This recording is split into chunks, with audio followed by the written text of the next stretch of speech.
সবকিছু যদি আল্লাহ সৃষ্টি করে থাকে তাহলে আল্লাহকে কে সৃষ্টি করেছে? এই প্রশ্নটির সম্মুখীন আমরা প্রায়ই হই, যেটা অমুসলিমদের কাছে হতে পারে, যেটা নাস্তিকদের কাছে হতে পারে, এবং আমাদের মতো মুসলমানদের মাথায়ও এই রকম প্রশ্ন ঘোরে। এই প্রশ্নটির উত্তর আমি আপনাদেরকে দিয়ে দিব ছোট্ট একটা ঘটনার মাধ্যমে। তো চলুন শুরু করা যাক সেই ঘটনাটি। একবার ইরাকে সমস্ত নাস্তিকের একত্রিত হলো এবং সেখানকার সমস্ত আলেমদের ডাকলো এবং বলল, তোমরা যদি আমাদের 4টা প্রশ্নের উত্তর দিতে পারো তাহলে আমরা ইসলাম ধর্ম গ্রহণ করে নেব, আমরা মুসলমান হয়ে যাব, আমরা নাস্তিক থাকবো না। তারপর সকল আলেমরা বলল, ঠিক আছে, তোমাদের প্রশ্ন 4টি করো, আমরা প্রশ্ন উত্তর দেওয়ার চেষ্টা করব। নাস্তিকদের প্রথম প্রশ্ন হলো, আমরা তো এখন সবাই এখানে উপস্থিত আছি, তাহলে আল্লাহ তাআলা কি করছেন? এটিই ছিল তাদের 1 নম্বর প্রশ্ন। তাদের 2 নম্বর প্রশ্ন, আল্লাহ তাআলা গোটা পৃথিবীকে কিভাবে পরিলক্ষিত করে, কিভাবে তিনি গোটা পৃথিবীকে একা পরিচালনা করেন? একা দেখা তো সম্ভব না, তিনি কি করে একা এগুলো পরিচালনা করেন? এটি ছিল তাদের দ্বিতীয় প্রশ্ন। তাদের 3 নম্বর প্রশ্ন, মুসলমানদের নবী হযরত মুহাম্মদ সাল্লাল্লাহু আলাইহি ওয়াসাল্লাম মিরাজে গিয়েছিলেন, পৃথিবীর এই আহ্নিক গতি ভেদ করে আসমানের কোন দরজা দিয়ে তিনি আসমানে প্রবেশ করলেন এবং আল্লাহর সঙ্গে দিদার করলেন? এটি ছিল তাদের তৃতীয় প্রশ্ন। এবং তাদের সর্বশেষ প্রশ্ন, আল্লাহ তাআলার আগে কে, আল্লাহ তাআলাকে কে সৃষ্টি করেছেন? এই ছিল তাদের মোট 4টি প্রশ্ন। সেখানে থাকা সকল আলেমরা উত্তর দেওয়ার চেষ্টা করলো, কিন্তু কেউ সৎ উত্তর দিতে পারলো না, কারণ এই প্রশ্নগুলি খুবই কঠিন প্রশ্ন, যার উত্তর দেওয়া তো সহজ না। তারা কেউ পারল না তাদের উত্তর দিতে। ওই সবস্থল থেকে কিছুটা দূরেই ইমামে আজম আবু হানিফা রাহমাতুল্লাহর বাড়ি ছিলেন। আপনারা অনেকেই জানেন, ইমাম আবু হানিফা রাহমাতুল্লাহ কাপড়ের ব্যবসায়ী ছিলেন। তো শহরের পাশেই তার বাড়ি ছিলেন। তার কানেই খবরটি গেল। তিনি জানতে পারলেন সবস্থলে এই ঘটনাটি ঘটছে। তিনি দ্রুত বাড়ি থেকে বের হয়ে সেই সবস্থলে উপস্থিত হলেন। তার বয়স তখন মাত্র 13 বছর। তখন তিনি 30 পারা কোরআনের হাফেজ। তিনি সেখানে উপস্থিত হলেন এবং তিনি পিছন থেকে বললেন, আমি তোমাদের এই 4টি প্রশ্নের উত্তর দিতে চাই। সবাই সেখানে অবাক হয়ে গেল, এই ছোট্ট বাচ্চাটি এই কঠিন কঠিন প্রশ্নের উত্তর দেবে? অবাক হয়ে তাকে ডেকে নিল এবং বলল, তুমি আসো। তিনি বললেন, আমি তোমাদের এই সকল প্রশ্নের উত্তর দিব। সবাই রাজি হলেন। তিনি বললেন, প্রশ্ন কে করবে? একজন দেখিয়ে দিলেন, ওই যে মঞ্চে যে বসে আছেন উনি প্রশ্ন করবে।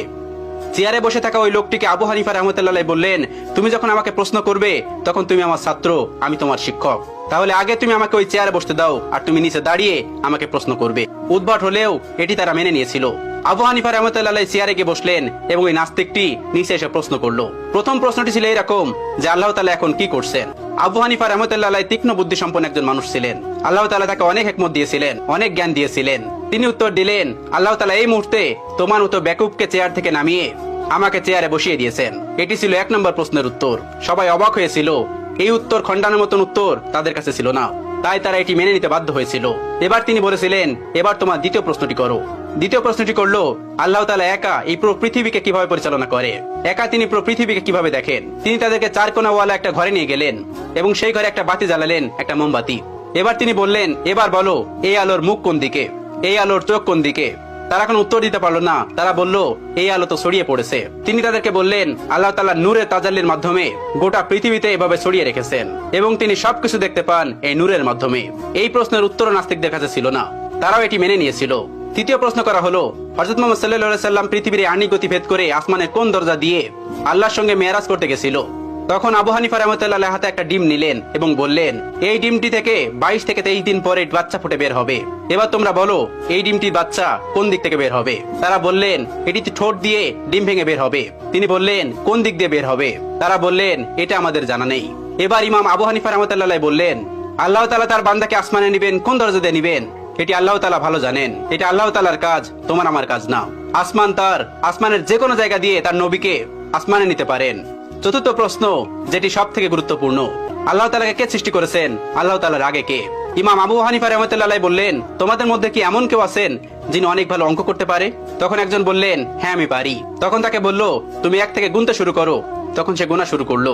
1 2 3 4 5 6 7 8 9 10 পর্যন্ত গোনার পর আবু হানিফা রাহমাতুল্লাহ তাকে থামিয়ে দিলেন এবং তাকে বললেন, এবার তুমি উল্টো দিক দিয়ে গোনা শুরু করো। তিনি গোনা শুরু করলো 9 8 7 6 5 4 3 2 1। এরপরে এসে সে আর গুনতে পারলো না। এবার ইমাম আবু হানিফা রাহমাতুল্লাহ তাকে বললেন, তুমি থামলে কেন? আমি তো তোমাকে থামতে বলিনি। তিনি বললেন, এর আগে কিছুই নেই। এবার আবু হানিফা রাহমাতুল্লাহ বললেন, আল্লাহর আগেও কিছু নেই।